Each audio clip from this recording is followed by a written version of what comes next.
Am I the a-hole for cutting off my mom after she forged my signature and sold my apartment to pay for my brother's college? My name's Sarah, and honestly, things between me and my mom, Brenda, 52F, have always been rocky. We never really clicked, but it all started to fall apart after my parents split up when I was around 8. My dad, Bill, would have been 58M, was a good guy, but he couldn't take it anymore. Mom was always on his case about money, how he wasn't doing enough, and she just wore him down. Eventually, he had enough and left. After the divorce, I stayed with Mom, and she wasted no time playing the victim. She'd tell everyone that Dad had abandoned us, but it wasn't like that at all. He still paid child support, visited when he could, and stayed involved. But Mom would take the child support checks, look at them, and scoff, saying things like, "This is all your father thinks you're worth." It messed with me as a kid, made me feel like Dad wasn't doing enough, even though I now see that he was doing everything he could. Things got even worse when Mom met Tom, now 53M, a contractor who seemed to be doing all right for himself. They had my half-brother Jake, and after that, I felt like I disappeared. Mom would make these fancy dinners for Tom and Jake, and I was just left to fend for myself most of the time. Sometimes I'd get home and there wouldn't even be food for me in the fridge. I was like a ghost in my own home. But the real bomb dropped when I found out Mom was cheating on Tom. And it wasn't just some suspicion or a little thing I stumbled across. It was a full-blown, in-your-face kind of discovery. It all happened when I was 17, just a few months away from finishing high school. I remember the day perfectly. It was a Saturday, and I had been out with some friends. We wrapped things up earlier than I expected, so I came home a little earlier than usual. I wasn't really expecting anything, just a quiet afternoon.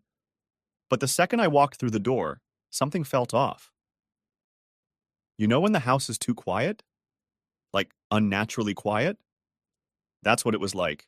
I called out, "Mom? Tom?" But got no answer. That's when I heard it. Voices coming from upstairs. At first, I thought maybe Mom was just talking on the phone or something, but then I heard a laugh. Not just any laugh, but the kind of laugh she used to do with Tom when they were being all flirty and gross. Except this time, it didn't sound like Tom was the one making her laugh. My heart was pounding, but I couldn't stop myself. I started creeping up the stairs, trying to make as little noise as possible. The voices were getting clearer as I got closer to her bedroom door, and then I heard it. Another voice. A man's voice. And it wasn't Tom's. I stopped right outside her door. It was cracked open just enough for me to see in without being noticed. I peeked through the gap, and that's when I saw them. My mom and some random guy. They were all over each other on the bed, wrapped up in the sheets, like they didn't have a care in the world. I froze. I couldn't even process what I was seeing at first. My brain just couldn't catch up with what my eyes were looking at. And the worst part? They were laughing. Laughing like what they were doing was no big deal, like it was just some casual Saturday afternoon thing. Suddenly, I must have made a noise because both of them looked up at the same time. My mom's face went pale. She scrambled to cover herself with the blanket, and the guy? He just smirked. He didn't even try to hide what was happening. He looked at me like I was the one who didn't belong there, like I was interrupting his day. "Sarah, wait, this isn't what it looks like," Mom stammered, but it was exactly what it looked like. She was caught, and there was no talking her way out of it. I didn't even say anything. I couldn't. I just turned and ran. I bolted down the stairs and out of the house without looking back. My mind was racing. My hands were shaking, and all I could think was, what the hell did I just see? I ended up walking around the neighborhood for what felt like hours, trying to wrap my head around it. I didn't know what to do. Part of me wanted to go back and scream at her, to tell Tom, to blow everything up. But the other part of me just felt numb, like I couldn't handle dealing with the fallout. So, I didn't go back home right away. I crashed at a friend's place for the night and didn't tell anyone what happened. I couldn't. It felt too heavy to say out loud. The next morning, I went back, not because I wanted to, but because I had to. I still had to live there, still had to figure out how to exist in that house knowing what I knew. When I got back, it was like nothing had happened. Mom was in the kitchen, acting like it was just a normal day, like I hadn't just caught her cheating the day before. I didn't even acknowledge her. I went straight to my room, locked the door, and just sat there, staring at the wall. I couldn't look at her the same way anymore. It was like a switch had flipped. Everything felt different, like the last shred of respect I had for her was gone. After that, things between me and her were basically done. I barely spoke to her. I kept to myself, stayed in my room most of the time, and only came out when I had to. I couldn't confront her again. I wasn't ready for the fight. But I knew one thing. I was counting down the days until I could get out of that house for good. For a few weeks, I kept my head down, going through the motions and avoiding her whenever possible. But I couldn't shake that gut feeling, the one that said I had to leave. The problem was, I didn't know where to go. Then I remembered something Dad had mentioned a while back, an apartment. He had been talking about it casually, saying he'd wanted to set something up for me when I was ready to move out after high school. At the time, I didn't think much of it. But now, it felt like a lifeline. I decided to call him. It was a Friday after school, and I'd spent the whole day building up the courage. My heart was racing as I dialed his number. When he picked up, his voice was as calm as ever, like he had no idea what was going on. "Hey, kiddo, what's up?" I hesitated for a second, not sure how to start. "Hey, Dad, I need to talk to you about something important." There was a pause. "Of course, what's going on?" I took a deep breath. "I want to move in with you. I can't stay with Mom anymore." There was a moment of silence, and I braced myself for his response. But when he finally spoke, it was exactly what I needed to hear. "Of course you can, Sarah. We'll figure it out, okay? Don't worry." The relief that washed over me was unreal. I had been so scared he'd say no, that he wouldn't want to get involved, but that wasn't my dad. He didn't ask a million questions or make it complicated. He just said yes, like it was the most natural thing in the world. "I'll come pick you up tomorrow," he added. "Pack up what you need." That night, I packed everything I could fit into a few bags. I didn't even care about leaving most of my stuff behind. I just wanted to get out. Mom didn't say a word to me. She acted like she didn't notice me packing, and maybe she didn't. I think part of her just didn't care. She had Tom and Jake, and I wasn't part of her world anymore. Dad showed up the next day right on time. When I got into the car with my bags, he didn't ask for details, and I appreciated that. He just drove, and we didn't talk much on the way to his place. Once we got there, I finally felt like I could breathe again. Later that evening, after I settled into my new room, Dad knocked on the door. He came in and sat on the edge of the bed, his usual calm self. "I know things have been rough," he said. "But I've been thinking. You remember that apartment I mentioned a while back?" I nodded, curious where this was going. "Well, I was planning to give it to you once you graduated, but I think now's a good time. You deserve something of your own, especially after everything that's been happening with your mom." I was stunned. "Wait, you're giving me an apartment?" "Yeah," he said with a small smile. "It's nothing too fancy, but it's yours. You're 17 now, and I want you to have it. There's just one thing. You're still technically under your mom's custody, so her name has to be on the paperwork for now. But once you turn 18, we'll get it fully transferred to you." I couldn't believe it. I hadn't even considered that this was an option, but suddenly, it felt like my whole world was changing for the better. The idea of having my own place, away from all the chaos, was like a dream come true. We went to check it out the next weekend. It wasn't huge, but it was perfect for me. Just a small one-bedroom place, close enough to my school so I could still finish out the year, but far enough away from my mom that I could breathe.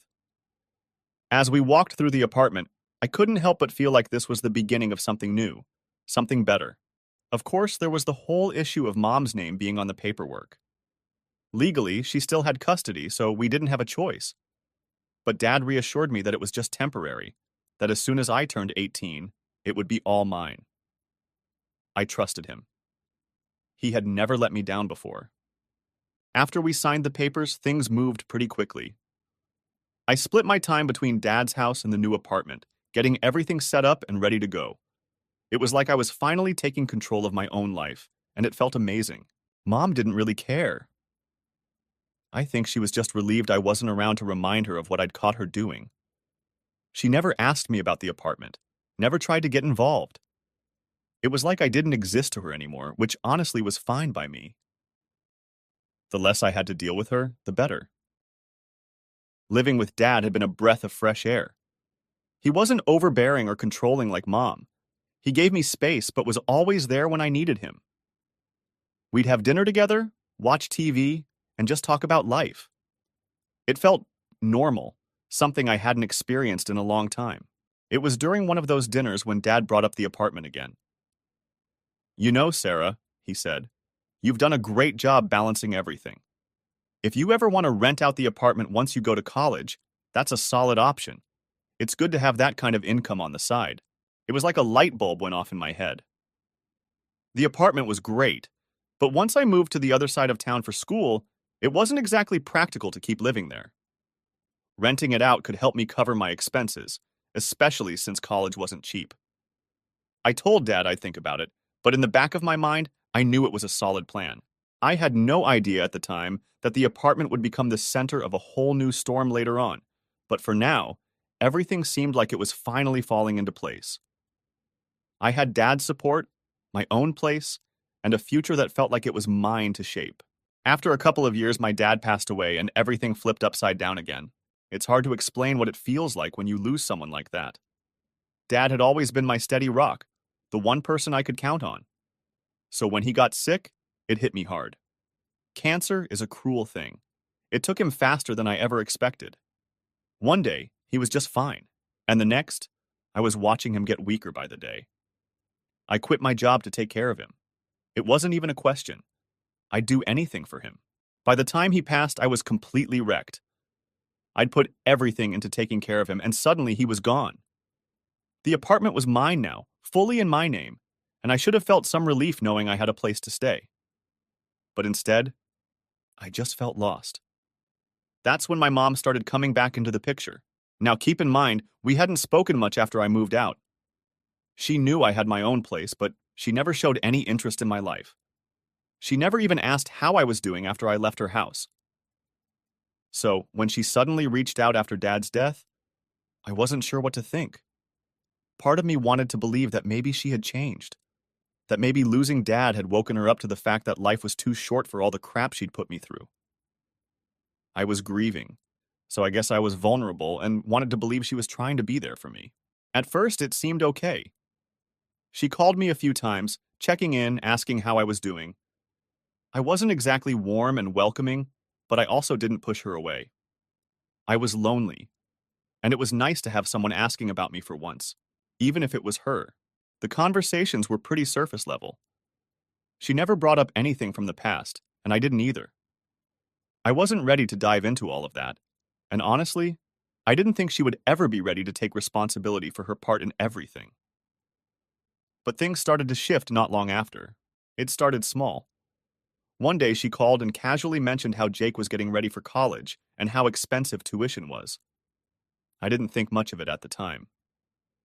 I just nodded along, saying stuff like, "Yeah, college can be expensive," thinking that was the end of it. But then, every conversation after that seemed to revolve around money. She'd drop little hints about how tough things were for her and Tom, about how the economy was making it harder to get by. I wasn't really picking up on it at first because, well, I wasn't looking for it. But then she flat out asked me for help. "I was wondering if you could lend us some money for Jake's college tuition," she said one day over the phone. I sat there, stunned for a second, trying to process what I just heard. My brain was still in the mode of thinking maybe this was her attempt to fix things between us, but now it felt like she was just seeing me as an ATM. "Wait, what?" I said, not sure if I heard her right. "I mean, you've got the apartment, and with you renting it out now, you must have some extra money coming in. Jake's really struggling to get all his scholarships lined up, and Tom and I are doing our best, but..." She trailed off like I was supposed to jump in and offer. I didn't.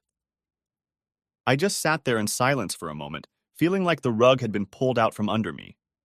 Here I was, grieving Dad, still trying to figure out what my life looked like without him, and my mom, who I hadn't had a real relationship with in years, was asking me for money. "I can't help you with that," I finally said, trying to keep my voice steady. I'm just starting to get back on my feet after everything with Dad. There was an awkward silence on the line, like she wasn't expecting me to say no. I could feel the shift in her tone when she spoke again. I understand, she said, but her voice was tight. I just thought with everything going on, maybe you'd want to help your brother. I didn't take the bait.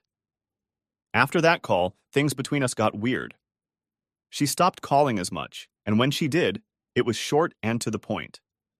I could feel her pulling away, and honestly, I didn't really mind. I was too drained from everything else to deal with her guilt trips. But what I didn't expect was for her to take things a step further. A few weeks after that phone call, I got a message from my tenant at the apartment. They were freaking out, saying they'd received an eviction notice. I was confused as hell because I hadn't given any notice to vacate or even thought about selling the place. So I called them back to figure out what was going on. Turns out my apartment had been sold. And not just sold. It had been sold without me even knowing about it. My first thought was that this had to be some sort of scam or mistake. There was no way this was legit, right? I immediately contacted my lawyer and we started digging into the paperwork. That's when the bomb dropped. My mom, who still had her name on the apartment paperwork from when I was underage, had forged my signature to sell the place. I was floored, completely blindsided. I couldn't believe what I was hearing. I mean, who does that? Who sells their kid's apartment without telling them? I was shaking when I called her. What the hell did you do? I shouted as soon as she picked up the phone. Did you really sell my apartment? She didn't even seem fazed. I didn't think it was a big deal, she said, her voice annoyingly calm. You weren't using it, and Jake needed the money for school. It was just sitting there. I was speechless. This wasn't some small misunderstanding. This was my apartment. The place Dad gave me. The place that was supposed to be mine. And she just sold it like it was hers to do whatever with. I tried to hold it together, but I couldn't. I can't believe you did this, I said, my voice shaking with anger. You had no right. Well, technically, my name was still on the paperwork, she said, like that made it okay. And besides, it's going to a good cause.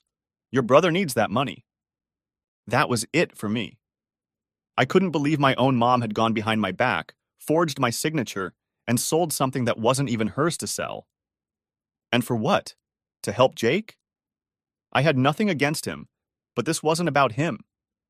This was about her crossing a line that I didn't even think was possible.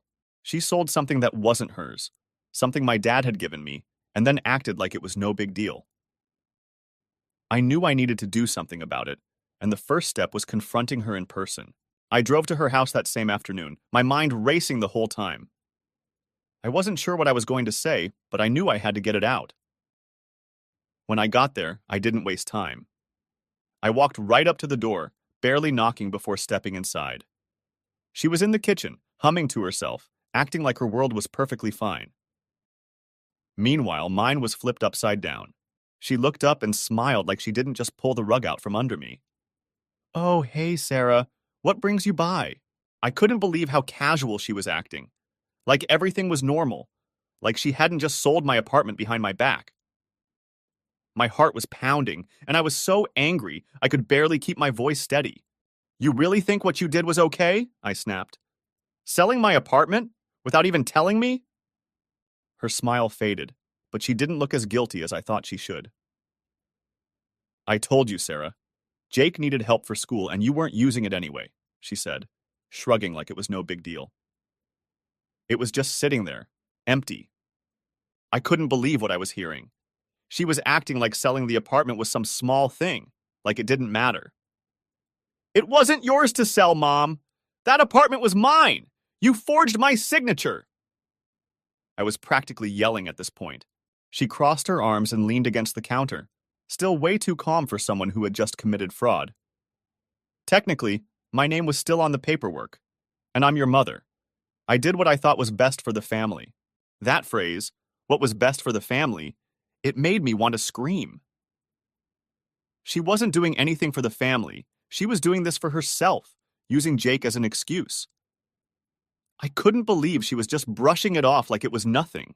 You have no idea what you've done, I said, my voice trembling with anger. This wasn't about what was best for anyone. This was about you thinking you could take something that wasn't yours. She rolled her eyes like I was being dramatic. You're overreacting. It's just money, Sarah. Your brother needed it for school. You've got your own life now, and you didn't even need that apartment. My hands were shaking at this point. I took a deep breath, trying to hold it together. You forged my name, Mom. Do you even understand how illegal that is? You think you can just take something from me and use it like your personal piggy bank? She sighed, clearly tired of the conversation. I'm your mother, Sarah. I didn't think you'd be so ungrateful about this. I was trying to help your brother. You'll be fine. You always are. Ungrateful. She had the nerve to call me ungrateful. I couldn't believe what I was hearing. This was beyond her usual selfishness. This was criminal, and she was acting like I was the problem. I've already contacted my lawyer, I said, and her face changed instantly. That calm, smug attitude? Gone. She straightened up, and for the first time I saw her actually get nervous. What do you mean, your lawyer? She asked, trying to sound casual, but I could hear the edge in her voice. I mean, I'm taking legal action against you, I said, my voice cold. You committed fraud. This isn't just some misunderstanding, Mom. You sold something that wasn't yours to sell, and you're going to pay for that. The color drained from her face, and for a second, she didn't say anything. I think she finally realized just how deep in she was. Sarah, you don't need to do this, she said, her voice a little more desperate now. We're family. We can work this out. I shook my head, feeling all the anger bubbling up again. No, we can't. You made sure of that the moment you forged my name. You didn't even think twice about it, did you? You didn't care what I wanted or needed. This was all about you, and I'm done letting you walk all over me. She was silent for a moment, like she was trying to figure out how to talk her way out of this. I didn't mean for it to get this far, she finally said. I was just trying to help Jake, and I thought, you thought you could do whatever you wanted, I interrupted. You didn't care about the consequences. You never do. But this time, you're not getting away with it. I turned and started walking out of the kitchen, but she called after me. Sarah, wait! Please don't do this. We're family. You don't want to take this to court. I stopped at the door and turned to face her one last time. I didn't want any of this, but you left me no choice. I walked out and didn't look back. I felt like my whole world was crashing down, but I also felt a strange sense of clarity. I knew what I had to do. I wasn't going to let her get away with this. She had pushed me too far this time, and there was no going back. The next few days were a blur of phone calls with my lawyer, emails, and collecting documents. My lawyer told me I had a solid case. Everything she did, every forged document, every shady detail, was coming to light. It was exhausting, but I had to keep pushing forward. I wasn't just fighting for my apartment. I was fighting for myself, for everything she'd taken from me, emotionally and financially. I wasn't ready for the legal battle ahead, but I didn't have a choice. Final update. It took months of back and forth, legal filings, and endless stress. But in the end, justice came through. The court ruled in my favor. My mom had indeed forged my signature to sell my apartment, and everything she did was not only illegal, but completely shameless. When I got the news, I felt a mix of relief and exhaustion. After all the chaos, it was finally over. The ruling was clear. Mom was found guilty of forgery and fraud. She had gone behind my back, sold something that wasn't hers to sell, and pretended like it was nothing. It was more than just about money. It was about trust, or whatever was left of it. But now, it didn't matter. She was going to prison, and I wasn't going to lose what my dad had given me. When I heard the judge's decision, it didn't hit me right away. It felt surreal, like this couldn't really be happening. Part of me didn't even want it to come to this. I mean, who wants to send their own mother to prison? But at the same time, I knew this was the consequence of her actions. She crossed a line I couldn't ignore, and it wasn't just about me anymore. It was about standing up for what was right. Mom tried to act tough during the trial, like she still had the upper hand, but by the end, you could see the fear in her eyes. She knew she'd lost, and the reality was sinking in. When they handed down her sentence, I didn't feel happy or triumphant. I felt empty. She was going to prison for fraud, and I didn't think there was any way our relationship could recover from this. Not that I wanted it to. She'd made her choice, and now she had to face the consequences. But the apartment wasn't the only thing hanging over her head. There was something else I needed to deal with: Tom. See, throughout all of this, Tom had no idea what had been going on. He didn't know about the forged documents, the fraud, or the apartment sale. But more importantly, he didn't know about the affair I caught my mom in all those years ago. I'd been holding on to that secret for way too long, and after everything that had happened, I knew I couldn't keep it in anymore. It was time for Tom to know the truth. I wasn't sure how to approach it. I mean, how do you tell someone that their wife cheated on them? That she'd been lying to them for years? I debated with myself for a while, but eventually I decided the best thing to do was just rip off the Band-Aid. He deserved to know the truth no matter how much it hurt. So I met up with Tom. We sat down, and after some awkward small talk, I just came out with it. Tom, I need to tell you something, and it's not going to be easy to hear. He looked at me, confused, but he could tell I was serious. What is it? He asked. I took a deep breath. A few years ago, when I was 17, I caught Mom cheating on you. I didn't know how to tell you at the time, so I kept it to myself. But after everything that's happened, I can't keep it in anymore. You need to know. His face went pale. I could see the shock hit him like a brick. She cheated on me? He stammered, like he couldn't even process the words. When? I explained everything. The day I came home early and saw her with some random guy, the way she laughed it off, how I'd kept quiet all these years because I didn't know how to deal with it. I told him how much it had weighed on me, but I also told him that after the fraud, after the court case, I realized I couldn't let her lies control my life anymore. Tom just sat there for a moment, staring at the table. I could see the anger building in his eyes, the way his hands clenched into fists. I had no idea, he finally whispered. I had no idea she was capable of all this. I didn't say anything. What could I say?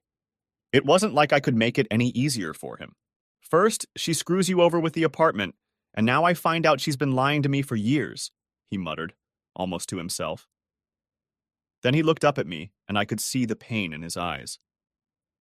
Thank you for telling me. I wish I'd known sooner, but thank you.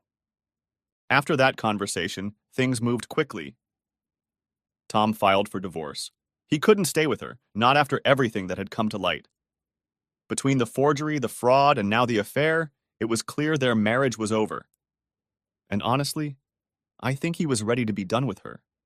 She'd manipulated him, just like she had with me, and he finally saw her for who she really was. In the end, she lost everything. Her marriage was over, her relationship with me was gone, and she was in prison. I wish I could say I felt some sort of satisfaction from it, but I didn't. It just felt sad. All of it. I got the money from the sale of the apartment back, and I used it to buy my own house. A place that was mine, with no strings attached. It felt like a fresh start, something I desperately needed after all the drama. I haven't spoken to my mom since she was sentenced, and honestly, I don't plan to. There's no fixing what she did. Some things are just too broken to repair. As for Tom, we're not super close, but we've kept in touch here and there. I think he's just trying to figure out how to rebuild his life, and I can't blame him. It's hard when you realize someone you trusted was lying to you all along. And Jake? He's doing okay. He's in college now, and we talk sometimes. He didn't know anything about what Mom had done, and I don't blame him for any of it. I think he's just as shocked as I am by all of it, and he's trying to figure out how to move forward too. We're working on building a relationship, but it's hard with everything that's happened. So, that's it. That's where things stand now. It's been a long road, but I'm finally at a place where I feel like I can breathe again. Mom's in prison, Tom's free of her, and I'm moving on with my life. It's not the ending I imagined, but it's the one I got.